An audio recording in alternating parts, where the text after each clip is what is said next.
Hello everyone, दीप classes की online पाठशाला में आप सभी का स्वागत है। मित्रों, हमारा वर्ल्ड ज्योग्राफी की सीरीज में आज का जो टॉपिक है वह है प्रवाहित जल या नदी के कार्य, वर्क ऑफ रनिंग वाटर।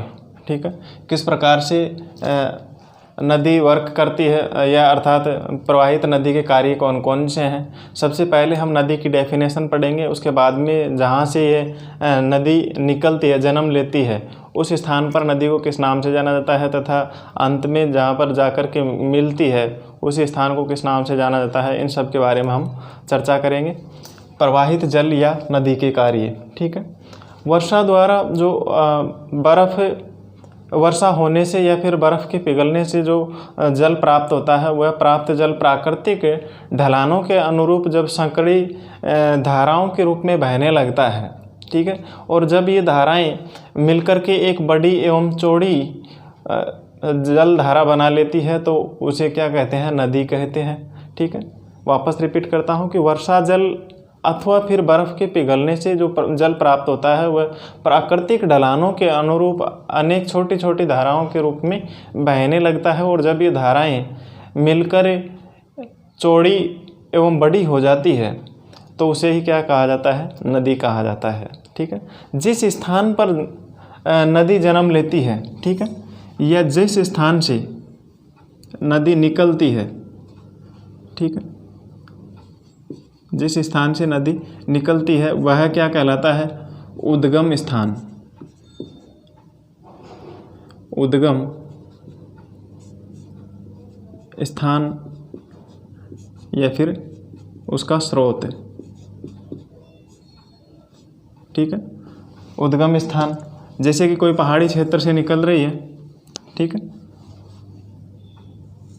कोई पहाड़ी क्षेत्र से यहाँ से नदी निकल रही है, ठीक है, अनेक धाराओं के रूप में।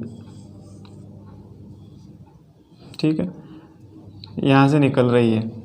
ठीक है, अब ये छोटी छोटी धाराएं जब आपस में मिल जाती है, मिल कर के क्या हो जाती है, एक बड़ी धारा के रूप में। ठीक है, ये सभी आपस में एक जगह मिल कर के, ठीक है, मार्ग को बड़ा कर लेती है। ठीक है,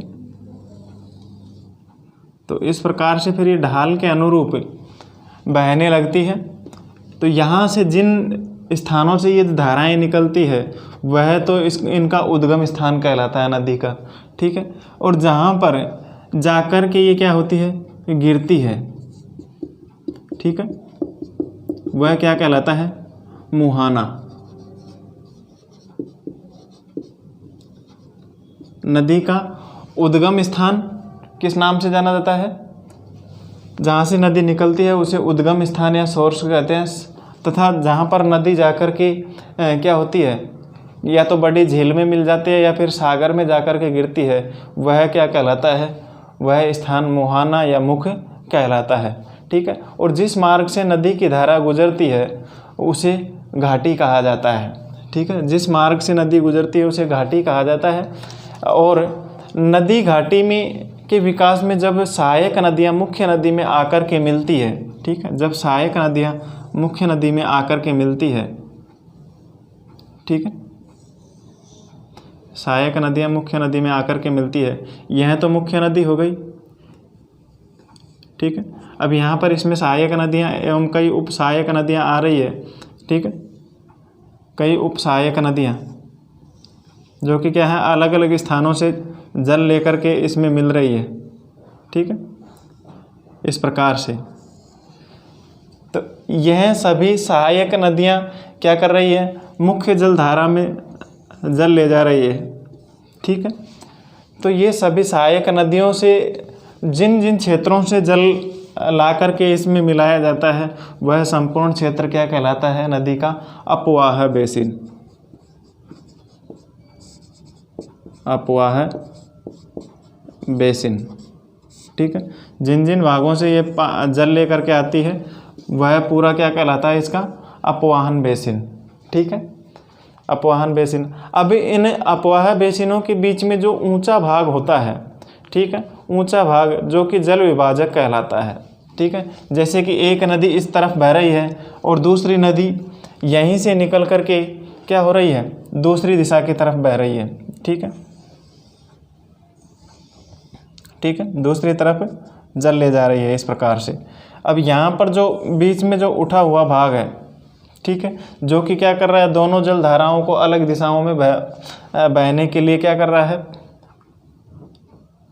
यह ऊंचा उठा हुआ भाग क्या है, दोनों की दिशाओं को बदल देता है। ठीक है, एक भाग दूसरी तरफ और दूसरा भाग दूसरी तरफ नदी का अपवाहित होता है। तो एक ही स्थान से निकलने वाली नदियां जब ऊंचे उठे हुए भाग के कारण दो अलग भागों में बंट जाती है, वह बीच का ऊंचा उठा हुआ भाग क्या कहलाता है, जल विभाजक कहलाता है।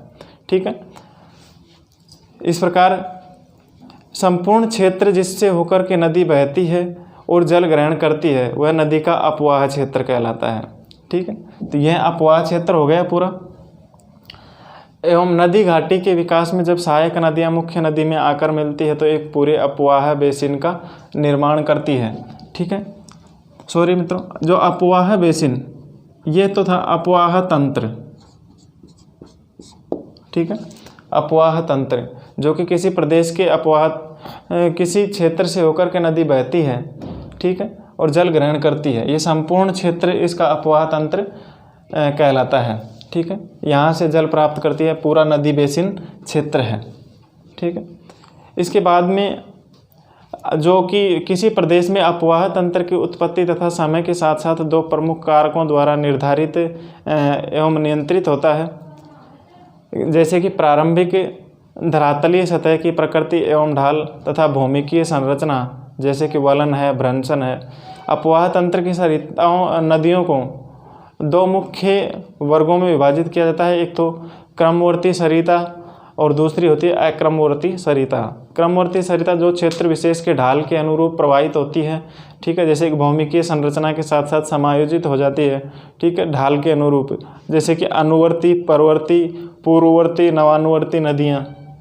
अक्रमवर्ती सरिता में जो प्रादेशिक ढाल का अनुसरण नहीं करती है तथा भौमिकीय संरचना के प्रतिकूल प्रवाहित होती है, जो कि पूर्ववर्ती नदियाँ और पूर्वारोपित नदियाँ। ठीक है, अब इनमें अनुवर्ती नदियाँ जब सतह पर प्रवाहित जल धरातलीय संरचनात्मक ढाल के अनुरूप संचालित होती है उसे अनुवर्ती नदियाँ या अनुवर्ती सरिता कहा जाता है। अधिकांश नदियाँ अनुवर्ती प्रकार की ही होती है तथा नवानुवर्ती नदियाँ मुख्य अनुवर्ती नदी प्रवाह दिशा के अनुरूप दिशा में प्रवाहित होने वाली नदी को क्या कहा जाता है, नवानुवर्ती नदी कहा जाता है। परवर्ती नदी जब नदी मुख्य नदी की प्रवाह दिशा के अनुरूप दिशा में प्रवाहित होने वाली नदी क्या होती है, नवानुवर्ती नदी कहलाती है। ठीक है, परवर्ती नदी में इसकी सहायक नदी समान ढाल का अनुसरण करते हुए समकोण पर आकर के मिलती है, और अनुवर्ती प्रति अनुवर्ती नदी प्रति अनुवर्ती नदी परवर्ती नदी की सहायक नदी इस प्रकार से आकर मिले कि उसके प्रवाह की दिशा क्या हो जाए, अनुवर्ती नदी के विपरीत हो जाए तो वह क्या कहलाती है, प्रति अनुवर्ती नदी कहलाती है। ठीक है, और पूर्ववर्ती नदी जब प्रवाहित नदी घाटी के मार्ग में उत्थान हो जाए परंतु नदी का उत्थान के प्रभाव को नज़रअंदाज करके अपने पूर्व की घाटी में प्रवाहित होती है रहे तो वह पूर्ववर्ती नदी कहलाती है। ठीक है, इसके कारण नदी गार्ज या कैनियन बनाते हुए बहती है, जैसे कि हिमालय क्षेत्र की कई नदियां पूर्ववर्ती अपवाह तंत्र रखती है, जैसे कि सिंधु नदी है, सतलज नदी है, काली, ब्रह्मपुत्र नदियां, ये सभी क्या है, पूर्ववर्ती नदियां हैं। तो मतलब हिमालय की उत्पत्ति से पहले से ये नदियां बह रही है, जिसके कारण क्या है, गार्ज या फिर कैनियन का निर्माण होता है। ठीक है, गार्ज या कैनियन से होकर के ये बहती है। आगे है मित्रों, नदी के कार्य।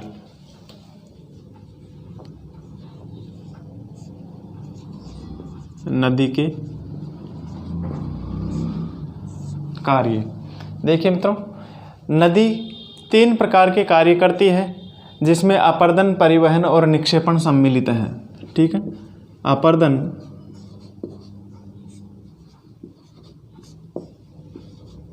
परिवहन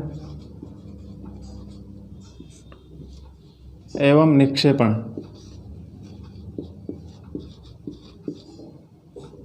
ठीक है। 3 प्रकार के कार्य करती है, अपर्दन, परिवहन और निक्षेपण। इन्हें नदी के त्रिकल कार्य भी कहा जाता है। सबसे पहले हम बात करेंगे अपर्दन की, ठीक है।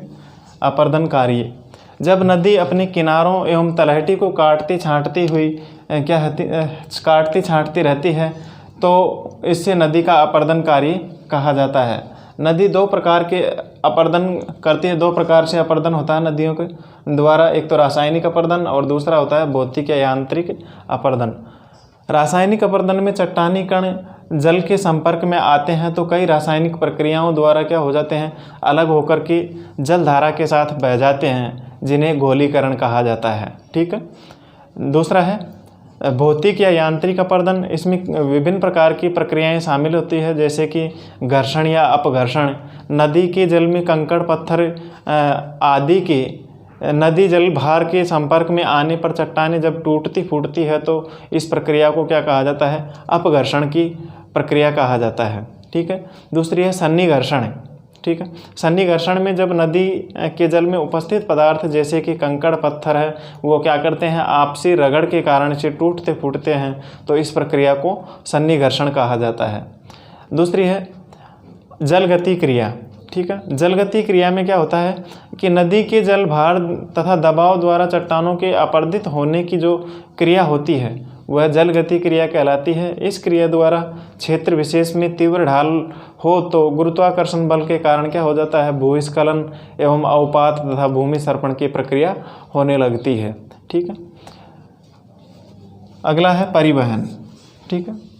परिवहन अपर्दन द्वारा उत्पन्न शैल चूर्ण को नदी अपने प्रवाह की दिशा में बहा करके एक स्थान से दूसरे स्थान पर ले जाती है, जिसे परिवहन कहते हैं। परिवहन 4 प्रकार से करती है नदियाँ, एक तो कर्षण, उत्परिवर्तन, लटकन विधि और गुलकर। कर्षण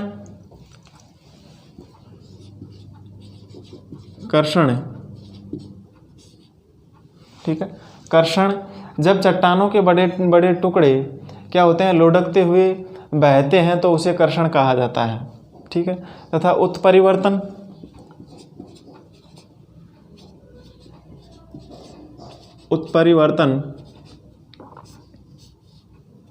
ठीक है।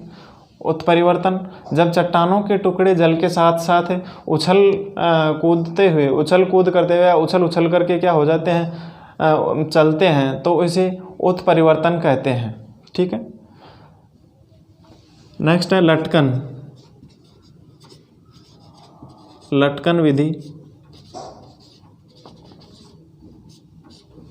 लटकन विधि सामान्य जल में उपस्थित जिन कणों का भार कम होता है वे प्लवनशीलता के कारण क्या होते हैं, जल धारा में लटक कर चलते हैं। इस क्रिया को लटकन विधि कहते हैं। फिर है घोलीकरण की विधि या घुलकर।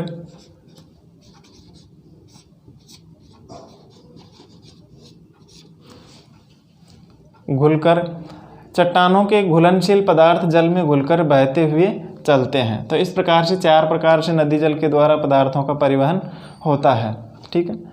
नेक्स्ट है निक्षेपण।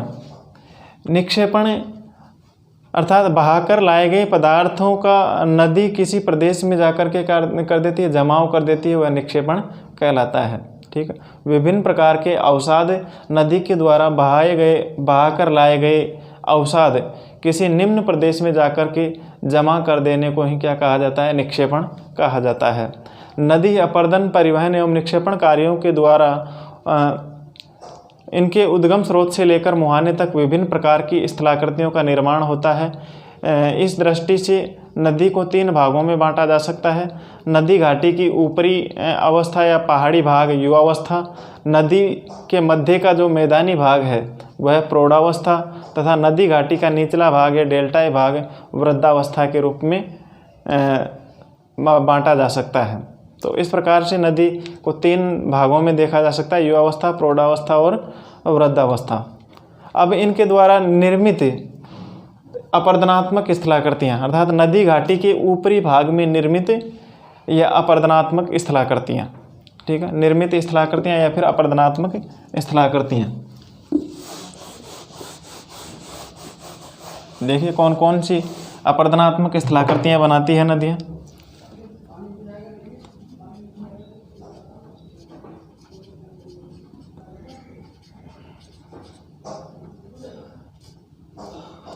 अपरदनात्मक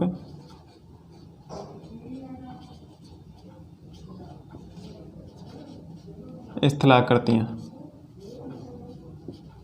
ठीक है, नदी जल के द्वारा निर्मित अपरदनात्मक स्थलाकृतियाँ।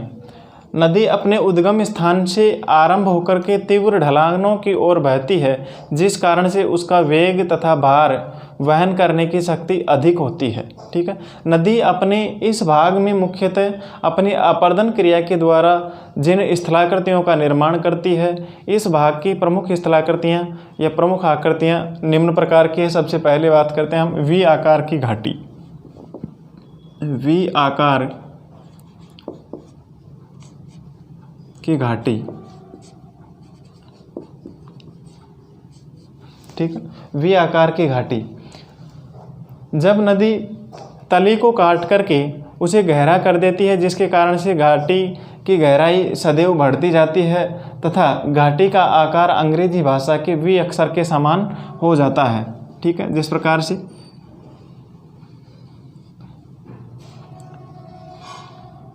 इस प्रकार से वी आकार का हो जाता है। ठीक,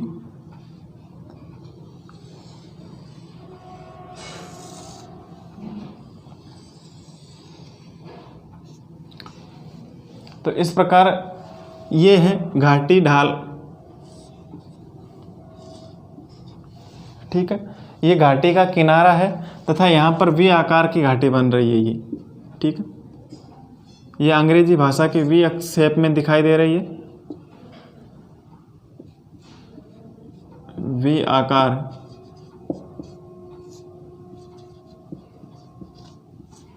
घाटी।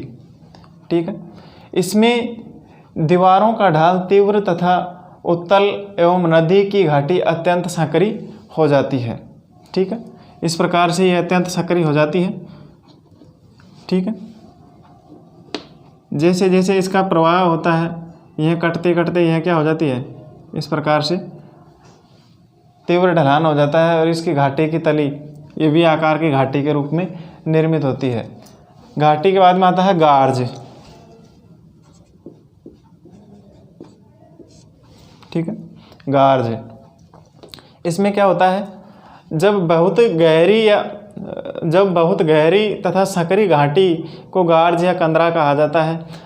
जो वी आकार की घाटी होती है, यही जब धीरे धीरे क्या हो जाती है, बहुत गहरी हो जाती है। ठीक है, इस प्रकार से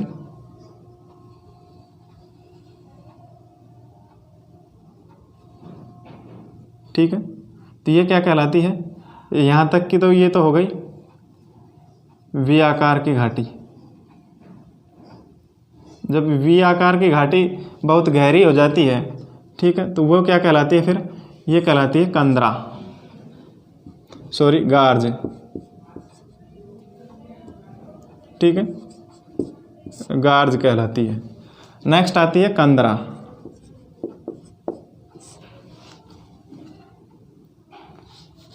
गार्ज के बाद में कैनियन।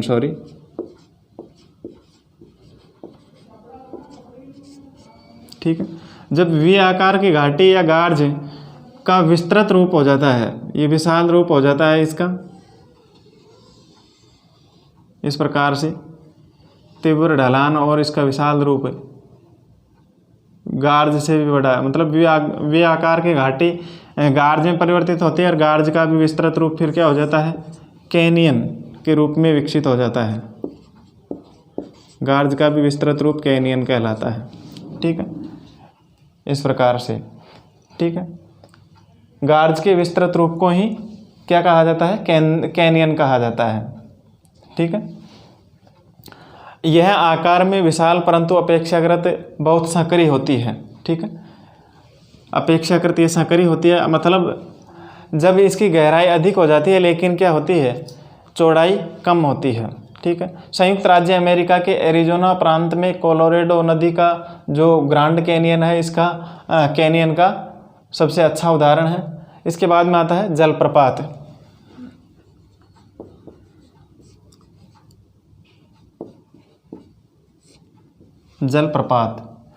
जलप्रपात में जब जल किसी स्थान पर नदियों का जल ऊंचाई से खड़े ढाल के ऊपरी भाग में अत्यधिक वेग से नीचे की ओर गिरता है तो उसे क्या कहा जाता है? जलप्रपात कहा जाता है। जैसे कि इस प्रकार से कोई ऊपर से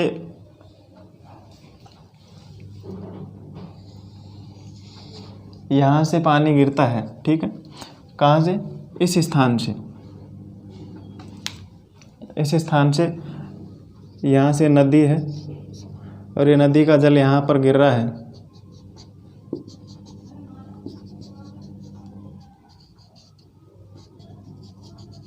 ठीक है, यहाँ पर गिर रहा है, तो यह क्या कहलाता है? जलप्रपात।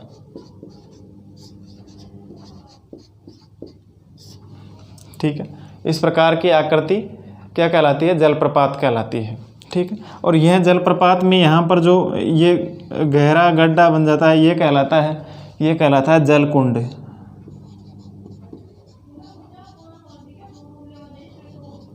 यह जलकुंड कहलाता है। ठीक है, आगे है मित्रों,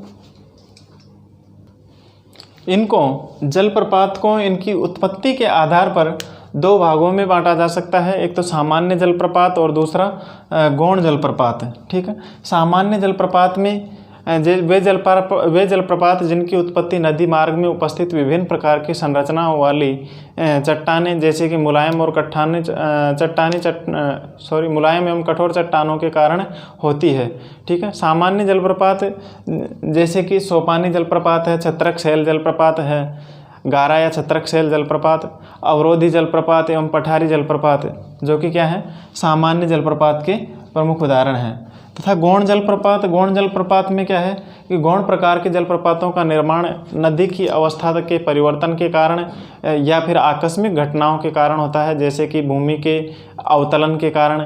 इसके लिए अंतर्जात बल उत्तरदायी होते हैं। गौण जलप्रपात के लिए अंतर्जात बल उत्तरदायी होते हैं। इन जलप्रपातों में भ्रंश प्रपात, उत्थान जनित जलप्रपात तथा लटकती घाटी प्रपात, हिमानी लटकती घाटी प्रपात, सरिता अपहरण जनित प्रपात, सागरीय लटकती घाटी जलप्रपात, निक पॉइंट जलप्रपात तथा भूस्खलन जनित जलप्रपात, लावा बांध जलप्रपात या हिमोड जनित जलप्रपात आदि गौण जलप्रपात में आते हैं। ठीक है, इसके बाद में अगला आता है मित्रों, जलप्रपात के बाद में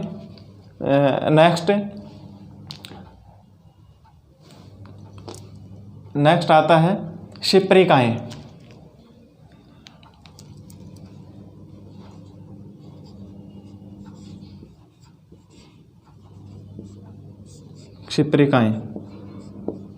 ठीक है, शिप्रिकाएँ रैपिड्स, यह अपेक्षाकृत क्या होते हैं? ऊंचे एवं छोटे प्रपातों को ही शिप्रिका कहा जाता है। जो छोटे जलप्रपात या फिर ऊंचे एवं छोटे जलप्रपात शिप्रिका कहलाते हैं। जब किसी नदी में शिप्रिकाओं की बारंबारता होती है तो उसे ही क्या कहा जाता है? उच्छलिका या कैस्केड कहा जाता है। ठीक है, और जब नदी अपने मार्ग में ढालों से नीचे उतरती है तो सीढ़ीनुमा ढालों का निर्माण करती है। ठीक है, अगला है अवनमन कुंड।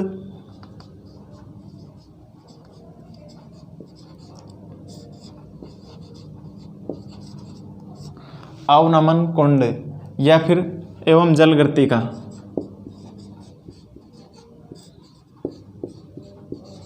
अवनमन कुंड एवं जलगर्तिका। देखिए मित्रों,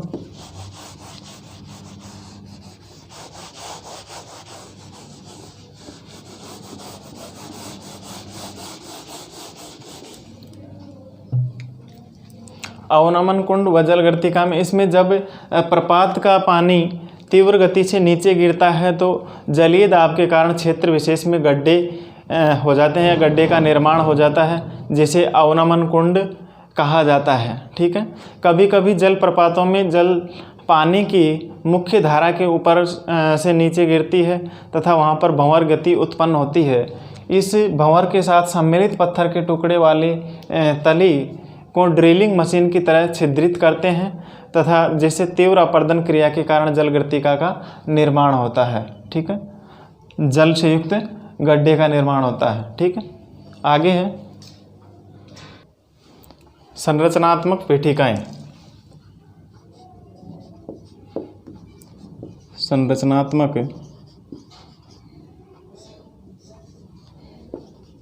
पीठिकाएं, ठीक। संरचनात्मक पीठिकाएं, इसमें यह क्या होती है, कठोर एवं कोमल शैलों की होती है। क्रमशः क्षैतिज परतों से घाटी के पार्श्वों में बनी सोपान जैसी आकृतियां होती है, ठीक है। सीढ़ी नुमा आकृति होती है संरचनात्मक पीठिकाओं में, ठीक है। और नदी वेदिकाएं, अगला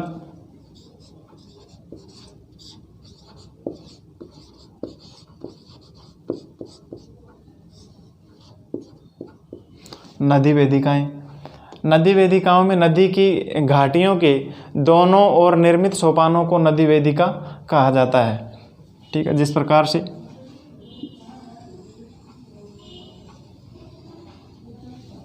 दूसरी तरफ से इस प्रकार से,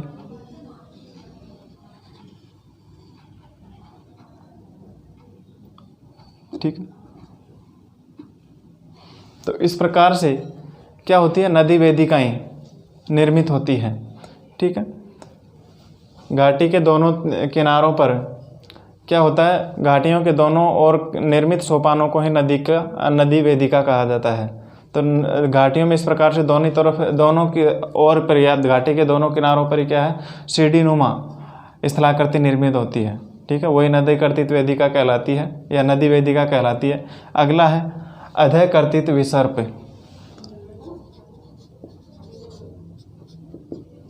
अधः कर्तित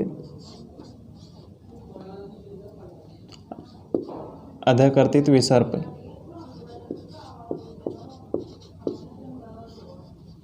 ठीक है। अधः कर्तित विसर्प या गभीरीभूत विसर्प, इसमें क्या होता है, बहुत ही गहरे और संकरे विसर्प जिन्हें कि नदी पूर्ववर्ती निर्मित या पूर्व निर्मित विसर्पों की तली की कठोर चट्टानों में अपनी अपर्दन क्रिया के द्वारा बनाती है, ठीक है। ये लूप चट्टानों में गहराई तक होते हैं, जो प्राय नदी अपर्दन या फिर भूतल में धीमी एवं लगातार उत्थान के कारण बनती है, ठीक है। और धीरे धीरे ये क्या हो जाती है, कालांतर में गहरे एवं विस्तृत बन जाते हैं। ये विसर्प कालांतर में धीरे धीरे क्या बन जाते हैं, विशाल बन जाते हैं, ठीक है। इसके बाद में आता है समप्राय मैदान।